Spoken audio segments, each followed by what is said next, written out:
Hey everyone, so today we're going to be taking a look at the Who's Number One event that happened this past week. Now in the past when I made these videos, I've broken down the entire event and the video ended up being like 20 minutes long and not everyone watches it. So what I'm going to try and do this video is I'm going to try and break down what I think the top 3 moments of the night were and what we can learn from those moments. So first we're going to talk about Jacob Couch's false reap that he set up his inside heel hook with. Then we're going to talk about Tye's outside heel hook. Then we're going to talk about how Pedro passed Craig Jones's guard.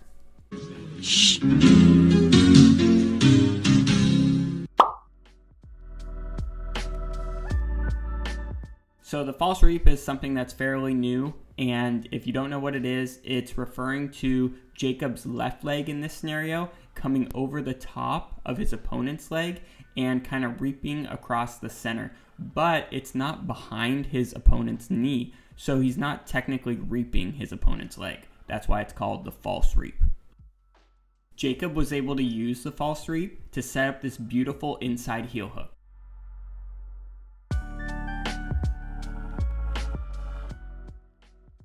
Now his opponent was David Garmo, and he is very well known for his front headlock and guillotine threat.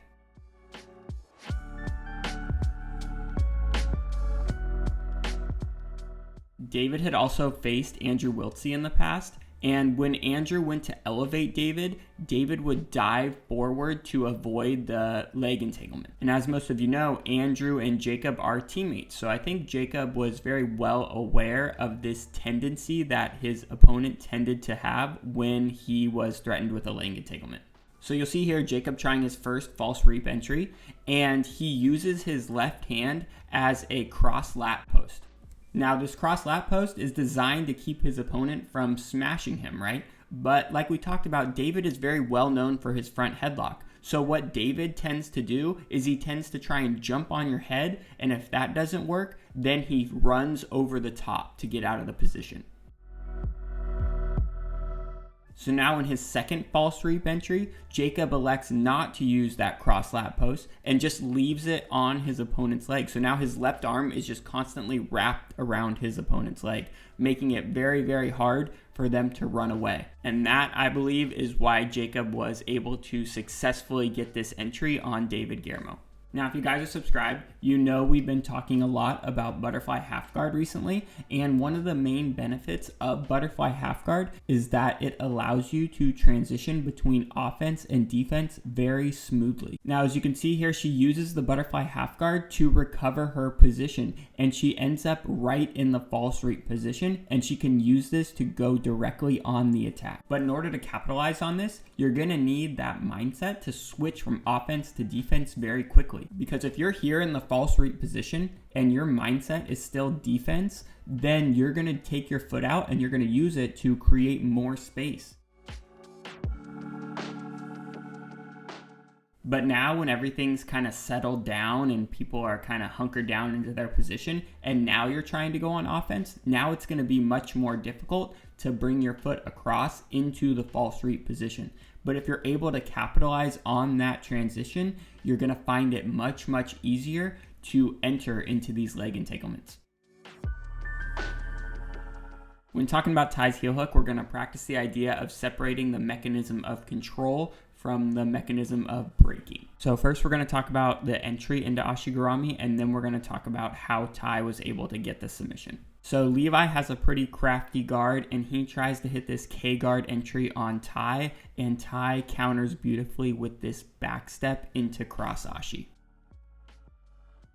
So first of all, I think this K guard entry is getting a bit predictable. And it got to the point where you could even hear some of the coaches encouraging their athletes on top to let the bottom person spin to K-guard. So now it's almost like people are baiting it and they're developing counters to it. So if you guys have any other options other than K-guard when your opponent is standing over you like this, maybe it's something we can discuss in our Patreon/Discord that's going to be launching on February 1st. So keep an eye out for that. Or you can just comment down below. That is perfect as well. But like I said, I think we're going to have to get a bit more creative than just always going K-guard in positions like this because it's getting a bit predictable. So watching this again, Tye takes a V-grip on the ankle and back steps into cross Ashi. This is very, very similar to what Placido did in the ADCC trials from X-Guard. And very, very similar to what we saw Jordan Hawley do in combat jiu-jitsu as well from butterfly half guard.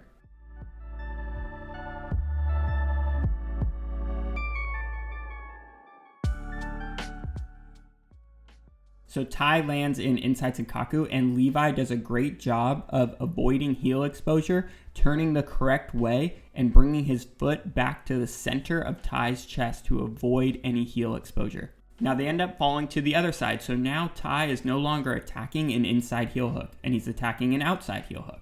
Now this distinction is very, very important, because when you're defending an inside heel hook, you want to put the inside of your foot on the ground. The side of your big toe should be on the ground to prevent heel exposure. However, when you're defending an outside heel hook, it's the exact opposite. Your pinky toe should be on the ground. The outside of your foot should be on the ground to prevent heel exposure. And you can see Levi is doing a good job of hiding his heel because the outside of his foot is facing towards the ground. Now, when your opponent is attacking an outside heel hook, what you don't want to do is spin towards their back, because that takes the outside of your foot off the ground and exposes your heel. Now this is exactly what Levi did. He turned in the direction that exposed his heel for Tye to wrap and get the submission. Now, I think he did this because he thought he was going to be able to clear his knee and escape the position, but unfortunately, that's not the way it played out for him. I believe a better way to approach this situation is to bring your second foot over to help your first, and you can use your hand on your opponent's hamstring to help free your knee from the situation and go right in on a counterattack. Now, obviously, this is easier said than done, and Levi is a high-level competitor and knows this.